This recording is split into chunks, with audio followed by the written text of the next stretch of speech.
Hello again. This is The Chimes by Charles Dickens, abridged by me, Chapter 3.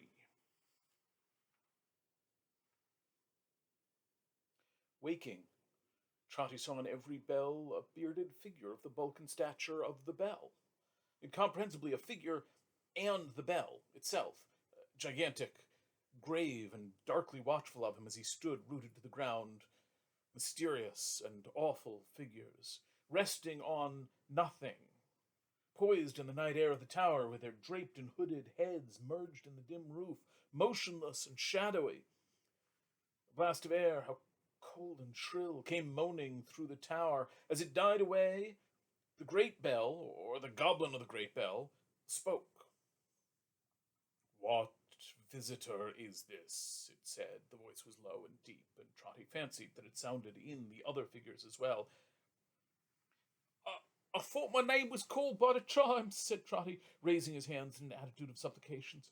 "I hardly know why I'm here, or how I came. I've listened to the chimes these many years. It cheered me often." "And you've thanked them?" said the bell. "1,000 times," cried Trotty. "How?" "I'm a poor man," faltered Trotty, "and could only thank them in words." "And always so?" inquired the goblin of the bell. "Have you never done us wrong, in words?" "No," cried Trotty eagerly. "Never done us foul and false and wicked wrong, in words?" pursued the goblin of the bell. Trotty was about to answer never, but he stopped and was confused. "If you knew," said Trotty, clapping his hands earnestly, "or perhaps you do know, if you know, how often you kept me company, how often you cheered me up when I've been low, how you're quite the plaything of my little daughter Meg, almost the only one she ever had. When first her mother died, and she and me were left alone, you won't bear malice for a hasty word. Who hears in us the chimes, one note bespeaking disregard or stern regard of any hope or joy or pain or sorrow of the many sorrowed throng, does us wrong. That wrong you have done us," said the bell. "I have," said Trotty. "Forgive me." Who hears us echo the dull vermin of the earth, the putters down of crushed and broken natures, does us wrong, and you have done us wrong. "Not meaning it," said Trotty, "in my ignorance. Not meaning it." "Lastly, and most of all," pursued the bell, "who turns his back upon the fallen and disfigured of his kind, abandons them as vile, and does not trace and track with pitying eyes the unfenced precipice by which they fell from good, grasping in their fall some tufts and shreds of that lost soil, and clinging to them still, when bruised and dying in the gulf below, does wrong to heaven and man, to time and to eternity. And you have done that wrong." "Spare me," cried Trotty, falling on his knees, "for mercy's sake." "Listen," said the shadow. "Listen," cried the other shadows. "Listen," said a clear and childlike voice, which Trotty thought he recognized as having heard before. A solemn strain of blended voices rose into the tower. It was a very low and mournful strain, a dirge, and as he listened, Trotty heard his child among the singers. "Meg!" exclaimed the old man. Her spirit calls to me, I hear it." "Learn from her life a living truth. Learn from the creature dearest to your heart how bad the bad are born. See every bud and leaf plucked one by one from off the fairest stem, and know how bare and wretched it may be. Follow her to desperation." Each of the shadowy figures stretched its right arm forth and pointed downward. "The spirit of the chimes is your companion," said the figure. "Go, it stands behind you." Trotty turned and saw the child Will Fern had carried in the street, the child whom Meg had watched just now asleep. "I carried him myself tonight," said Trotty, "in these arms." "Show him what he calls himself," said the dark figure. The tower opened at his feet. He looked down and beheld his own form, lying at the bottom on the outside, crushed and motionless. "No more living man," cried Trotty. "Dead." "Dead," said the figures all together. "Gracious heavens!" "And the new year?" "Past," said the figures. "What?" he cried, shuddering. "I missed my way, and coming on the outside of this tower in the dark, fell down 1 year ago." 9 years ago, replied the figures. As they gave the answer, they recalled their outstretched hands, and where their figures had been, there the bells were, and the child. "What are you?" said Trotty wildly. "Hush, hush," returned the child. "Look here." In a poor mean room, working at the same kind of embroidery which he had often, often seen before her, Meg, his own daughter, was presented to his view. Huh. Changed. Changed. The light of the clear eye, how dimmed. The bloom, how faded from the cheek. Beautiful she was, as she'd ever been. But hope. Hope. Hope. Where was the fresh hope that had spoken to him like a voice? She looked up from her work at a companion. Following her eyes, the old man started back. In the woman, grown, he recognized her at a glance. In the eyes, now turned inquiringly on Meg, there shone the very look that scanned those features when he brought her home. Then what was this beside him? Looking with awe into its face, he saw a something reigning there, a lofty something, undefined and indistinct, which made it hardly more than a remembrance of that child, as yonder figure might be. It was the same, the same. He wore the dress. Hark, they were speaking. "Meg," said Lillian, hesitating, "how often you raise your head from your work to look at me?" "Am I look so altered? Did I frighten you?" asked Meg.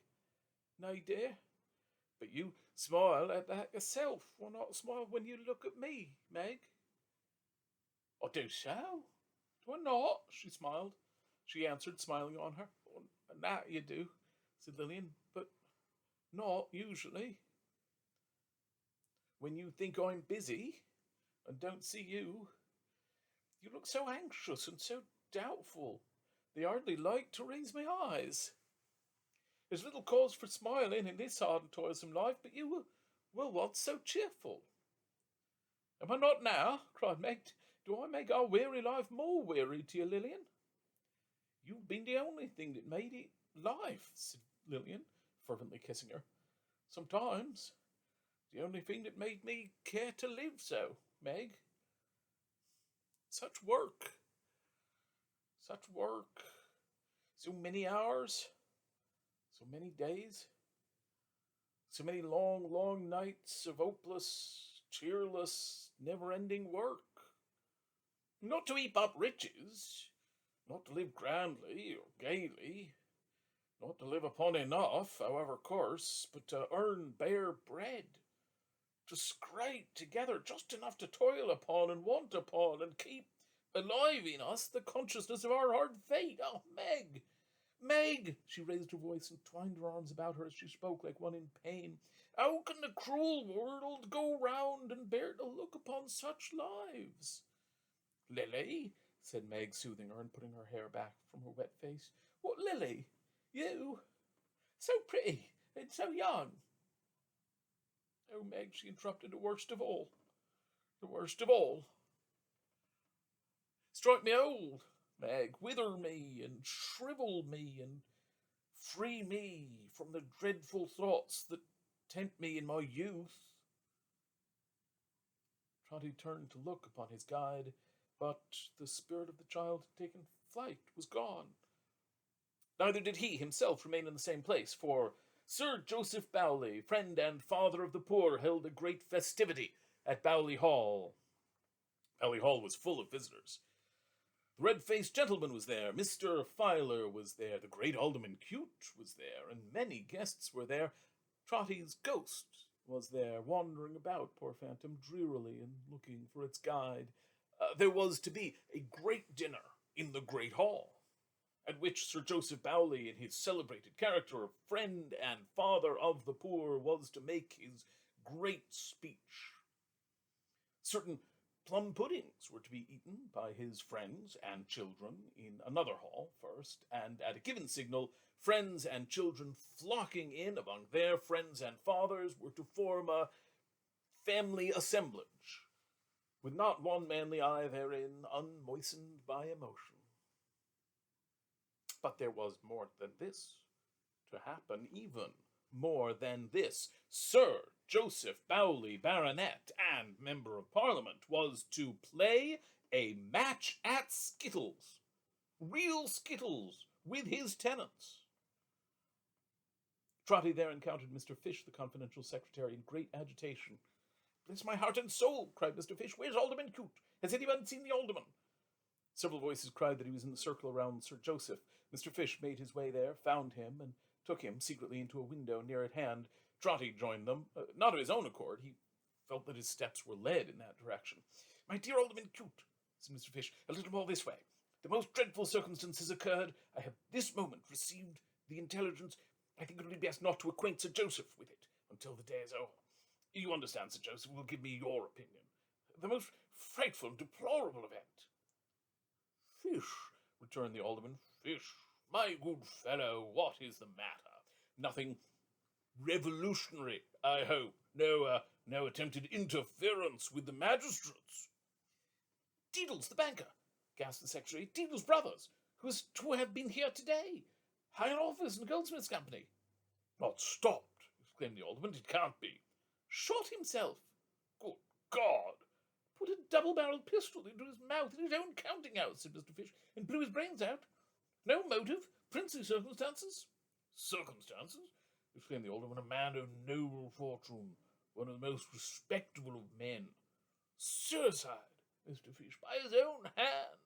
"The very morning," returned Mr. Fish. "Oh, the brain, exclaimed the pious alderman, lifting up his hands. "Oh, the mysteries of this machine called man. Oh, the little that unhinges it, poor creatures that we are. Perhaps at dinner, Mr. Fish. Perhaps the conduct of his son, whom I've heard ran very wild, and was in the habit of drawing bills upon him without the least authority. A most respectable man. One of the most respectable men I ever knew. A lamentable instance, Mr. Fish, of public calamity. I should make a point of wearing the deepest mourning. Most respectable man. There is one above. We must submit, Mr. Fish. We must submit." Alderman, no word of putting down? The skittle playing came off with immense success. Sir Joseph knocked the pins about quite skilfully. Master Bowley took an innings at a shorter distance also, and everybody said that now, when a baronet and the son of a baronet played at skittles, the country was coming round again as fast as it could come. At its proper time, the banquet was served up. The sight was gay in the extreme. The ladies were very handsome, the visitors delighted, cheerful, and good-tempered. When the lower doors were opened and the people flocked in their rustic dresses, the beauty of the spectacle was at its height. There had been some speeches made, Lady Bowley's health had been proposed, and Sir Joseph Bowley had returned thanks and had made his great speech, showing by various pieces of evidence that he was the born friend and father and so forth, and had given as a toast his friends and children and the dignity of labor, when a slight disturbance at the bottom of the hall attracted Toby's notice. After some confusion, noise, and opposition, one man broke through the rest and stood forward by himself. In a scantier supply of light, he might have doubted the identity of that worn man, so old and grey and bent. With a blaze of lamps upon his gnarled and knotted head, he knew Will Fern as soon as he stepped forth. "What is this?" exclaimed Sir Joseph, rising. "Who gave this man admittance? This is a criminal from prison. Mr. Fish, sir, will you have the goodness—" "A minute," said Will Fern. "A minute." The ragged visitor, for he was miserably dressed, looked round upon the company, and made his homage to them with a humble bow. "Gentlefolks," he said, "you've drunk the labourer. Look at me." "Just come from jail?" said Mr. Fish. "Just come from jail," said Will, "and neither for the first time, nor the second, nor the third, nor yet the fourth." Mr. Filer was heard to remark testily that 4 times was over the average. He ought to be ashamed of himself. "Gentlefolks," repeated Will Fern, "look at me. You see, I'm at the worst, beyond all hurt or harm, beyond your help. For the time when your kind words or kind actions could have done me good is gone, with the scent of last year's beans or clover on the air. Let me say a word for these," pointing to the labouring people in the hall, "and when you're met together, hear the real truth spoke out for once." "There's not a man here," said the host, "who would have him for a spokesman." "Like enough, Sir Joseph, I believe it. Not the less true, perhaps, is what I say. Perhaps that's a proof on it. Gentlefolks, I've lived many a year in this place. You may see the cottage from the sunk fence over yonder. I've seen the ladies draw it in their books 100 times. It looks well in a picture, I've heard say. But there ain't weather in pictures. Maybe it's fitter for that than for a place to live in. Well, I lived there. How hard, how bitter hard I lived there, I won't say. Any date in the year and every day you can judge for your own selves. 'Tis harder than you think for, gentlefolks, to grow up decent, commonly decent, in such a place. That I growed up a man, and not a brute, says something for me, as I was then. As I am now, there's nothing can be said for me, or done for me. I'm past it." "I'm glad this man has entered," observed Sir Joseph, looking round serenely. "Don't disturb him. It appears to be ordained. He is an example, a living example. I hope and trust and confidently expect that it will not be lost upon my friends here." "I dragged on," said Fern, "somehow. Neither me nor any other man knows how, but so heavy that I couldn't put a cheerful face upon it, or make believe that I was anything but what I was. Now, gentlemen, you gentlemen that sits at sessions, when you see a man with discontent writ on his face, you says to one another, he's suspicious. I have my doubts, says you, about Will Fern. Watch that fellow. I don't say, gentlemen, it ain't quite natural, but I say 'tis so. And from that hour, whatever Will Fern does, or lets alone, all one, it goes against him." Alderman Cute stuck his thumbs in his waistcoat pockets, and leaning back in his chair, and smiling, winked at a neighbouring chandelier, as much as to say, "Of course, I told you so, the common cry. Lord bless you, we are up to all this sort of thing, myself and human nature. No, gentlemen, see how your laws are made to trap and on us when we're brought to this. I tries to live elsewhere, and I'm a vagabond. To jail with him. I comes back here. I goes a nutting in your woods, and breaks you down a limber branch or two. To jail with him. One of your keepers sees me in a broad day near my own patch of garden with a gun. To jail with him. I has a natural angry word with that man when I'm free again. To jail with him. I cuts a stick. To jail with him. I eats a rotten apple or a turnip. To jail with him. He's 20 mile away, and coming back I begs you driving on the road. To jail with him. At last, a constable, a keeper, anybody finds me anywhere a doing anything. To jail with him. For he's a vagrant and a jailbird known, and jail's the only home he's got." The alderman nodded sagaciously, as to who should say, "A very good home, too." "Do I say this to serve my cause?" cried Fern. "Who can give me back my liberty? Who can give me back my good name? Who can give me back my innocent niece? Not all the lords and ladies in wild England, but gentlemen, dealing with other men, like me, begin at the right end. Give us in mercy better homes when we're a lying in our cradles. Give us better food when we're working for our lives. Give us kinder laws to bring us back when we're going wrong. Don't set jail, jail, jail for us everywhere we turn. There ain't a condescension you can show the labourer then that he won't take, as ready and as grateful as a man can be. For he's a patient, peaceful, willing heart. But you must put his rightful spirit in him first. For whether he's a wreck and ruin such as me, or is like one of them that stand here now, his spirit is divided from you at this time. Bring it back, gentlefolk, bring it back. Bring it back afore the day comes when even his Bible changes in his altered mind, and the words seem to him to read as they've sometimes read in my own eyes, in jail. Whither thou goest, I cannot go. Where thou lodgest, I do not lodge. Thy people are not my people, nor thy God my God.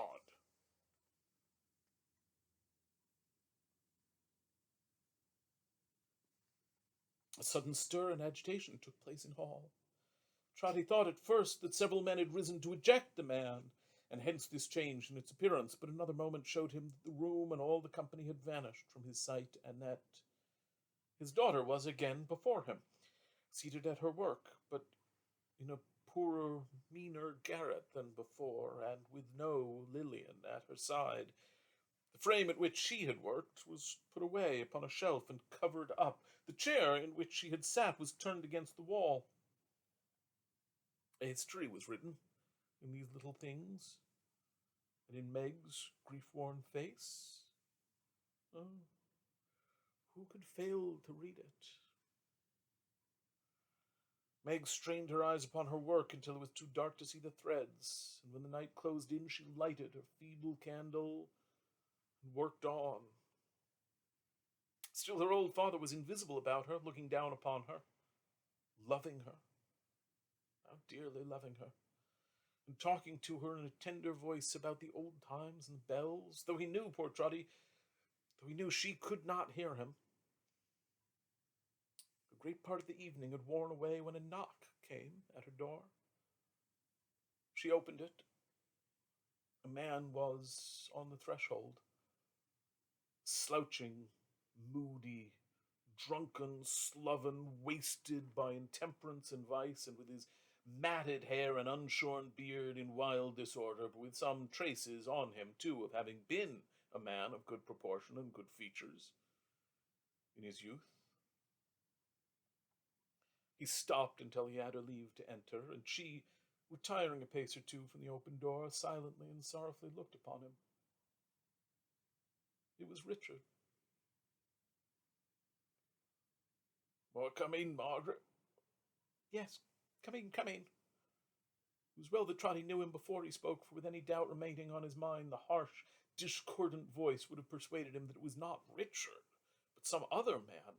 He sat, staring vacantly at the floor with a lustreless and stupid smile, a spectacle of such deep degradation, of such abject hopelessness, of such a miserable downfall, that she put her hands before her face and turned away lest he should see how much it moved her.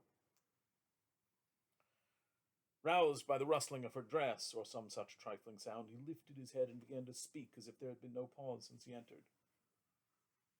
"Still at work, Margaret? You work late?" "I generally do." "And early?" "And early." "So she said. She said you're never tired, and never owned it tired, not all the time you lived together. Not even when you fainted between work and fasting. I told you that last time I came." "You did," she answered, "and I implored you to tell me nothing more. You made me a solemn promise, Richard, that you never would." "A solemn promise," he repeated. "A solemn promise. To be sure, a solemn promise." Awakening, as it were, after a time, in the same manner as before, he said with sudden animation, "How can I help it, Margaret? What am I to do? She's been to me again." "Again?" cried Meg, clasping her hands. "Oh, does she think of me so often?" Has she been again? 20 times again, said Richard. Margaret, she haunts me. She comes up behind me in the street and thrusts it in my hand. I hear her foot upon the ashes when I'm at my work. Oh, that ain't often. Before I can turn my head, her voice is in my ear saying, Richard, don't look round. For heaven's love, give her this. She brings it where I live. She sends it in letters. She taps at the window and lays it on the sill. What can I do? Look at it. He held out in his hand a little purse and chinked the money it enclosed. Hide it, said Meg. Hide it. When she comes again, tell her, Richard, I love her in my soul. That I never lay down to sleep when I bless her and pray for her. That in my solitary work I never cease to have her in my thoughts. That she's with me night and day. That if I died tomorrow, I would remember her with my last breath. But that I cannot look upon it. He slowly recalled his hand and, crushing the purse together, said with a kind of drowsy thoughtfulness, I told her so. I told her so. As plain as words could speak, I've taken his gift back and left it at her door a dozen times since then. When she came at last and stood before me face to face, what could I do? You saw her, exclaimed Meg. You saw her. Oh, Lillian, my sweet girl. Oh, Lillian, Lillian. I saw her, he went on to say, not answering, but engaged in the same slow pursuit of his own thoughts, as she stood, trembling. How does she look, Richard? Does she ever speak of me? Is she thinner? My old place at the table, what's in my old place? And the frame she taught me her old work on. Has she burnt it, Richard? There she was, I heard her say it. Meg checked her sobs and, with the tears streaming from her eyes, bent over him to listen, not to lose a breath. With his arms resting on his knees and stooping forward in his chair as if what he said were written on the ground in some half-legible character which it was his occupation to decipher and connect, he went on, Richard, I've fallen very low. You may guess how much I've suffered in having sent this back, when I bear to bring it in my hand to you. You loved her once, even in my memory dearly. Others stepped in between you. Fears, jealousies, and doubts, and vanities estranged you from her, but you did love her, even in my memory. I suppose I did, he said, interrupting himself for a moment. I did. Well, it's neither here nor there. Oh, Richard, if you ever did, if you have any memory for what's gone and lost, take it to her once more. Tell her how I laid my head upon your shoulder, where her own head might have lain, and was so humble to you, Richard. Tell her that you looked into my face and saw the beauty which she used to praise, all gone. And in its place, a poor, wan, hollow cheek, that she would weep to see. Tell her everything, and take it back, and she will not refuse again. She will not have the art. So he sat, musing and repeating the last words until he woke again and rose. You won't take it, Margaret? She shook her head and motioned an entreaty to him to leave her. Good night, Margaret. Good night.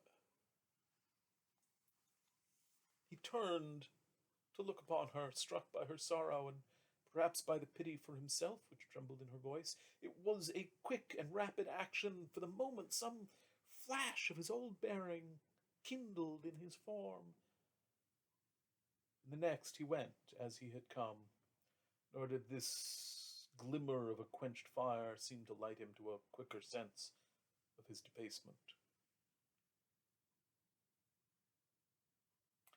In any mood, in any grief, in any torture of the mind or body, Meg's work must be done. She sat down to her task and plied it. Night, midnight. Still she worked. She had a meagre fire, the night being very cold, and rose at intervals to mend it. The chimes rang 12:30 while she was thus engaged, and when they ceased, she heard a gentle knocking at the door. Before she could so much as wonder who was there at that unusual hour, it opened. Oh, youth and beauty, happy as you should be, look at this. Oh, youth and beauty, blessed and blessing, all within your reach and working out the ends of your beneficent Creator. Look at this. She saw the entering figure, screamed its name, cried, Lillian! It was swift and fell upon its knees before her, clinging to her dress. Up, dear, up, Lillian, my own dearest. Nevermore, Meg, nevermore. Here, close to you, holding to you, feeling your dear breath upon my face. Sweet Lillian, darling Lillian, child of my heart, no mother's love can be more tender. Lay your head upon my breast. Nevermore, Meg, nevermore. When I first looked into your face, you knelt before me, on my knees before you. Let me die. Let it be here. You've come back, my treasure. We'll live together, work together, hope together, die together. Oh, kiss my lips, Meg. Fold your arms about me. Press me to your bosom. Look kindly on me, but don't raise me. Let it be here. Let me see the last of your dear face upon my knees. O youth and beauty, happy as you should be, look at this. O youth and beauty, working out the ends of your beneficent Creator, look at this. Forgive me, Meg. So dear, forgive me. I know you do, I see you do, but say so, Meg. She said so, with her lips upon Lillian's cheek, and with her arms twined round, she knew it now, a broken heart. Blessing on you, dearest love. Kiss me once more. He suffered her to sit beside his feet and dry them with her hair. Oh, Meg, what mercy and compassion. As she died, the spirit of the child returning, innocent and radiant, touched the old man with its hand and beckoned him away.